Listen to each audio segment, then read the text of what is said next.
أعوذ بالله من الشيطان الرجيم بسم الله الرحمن الرحيم الف لام میم ذلك الكتاب لا ريب فيه صدق الله العظيم۔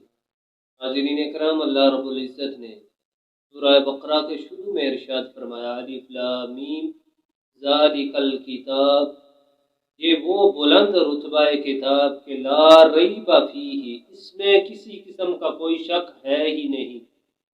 عظیم کتاب جسے بھیجنے والا اللہ رب العالمین، جسے لانے والے جبریل امین، اور جس محبوب پر نازل ہوئی وہ بھی رحمت للعالمین، بھیجنے والا بھی نور ہو، لانے والا بھی نور ہو، اور جس نبی پر نازل ہوئی وہ نبی بھی نور ہو، تو یہ کتاب کیوں نہ نور علی نور ہو۔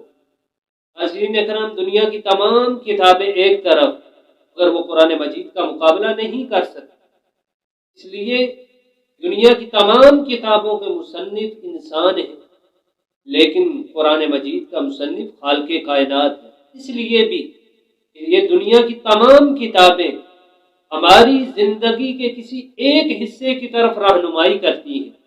مثلاً طب و حکمت کی کتابیں صرف جسمانی بیماریوں کا علاج بتاتی ہیں، ریاضی کی کتابیں صرف شماریات بتاتی ہیں، منطق کی کتابیں صرف استدلال کرنا سکھاتی ہیں، فقہ کی کتابیں صرف فقہی مسائل کا تذکرہ کرتی ہیں، تاریخ کی کتابیں صرف گزرے ہوئے واقعات سناتی ہیں، لیکن قرآن مجید فقہ ہو یا منطق، فلسفہ ہو یا سائنس، قانون ہو یا ادب، تاریخ ہو یا جغرافیہ، دنیات ہو یا سیاست، معاشیات ہو یا معاملات، گویا کہ یہ کتاب ہر موضوع اور ہر عنوان پر حاوی ہے۔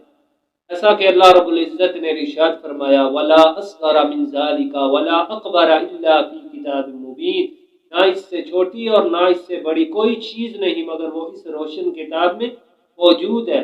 اور 7ویں پارے میں ارشاد فرمایا وَلَا رَطْبٍ وَلَا يَابِسٍ إِلَّا فِي كِتَابٍ مُبِينٍ، نہیں ہے کوئی تر اور خشک مگر وہ اس روشن کتاب میں موجود ہے۔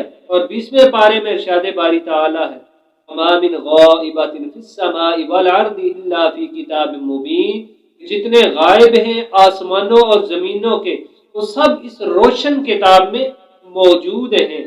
دیکھنے والی آنکھ ہو، سمجھنے والا دل ہو، اس شخص کے لیے 14 طبق روشن ہے۔ اللہ تعالی قرآن مجید کے اسرار و رموز ہم پر منکشف فرمائے۔ وآخر دعوانا عن الحمد للہ رب العالمین۔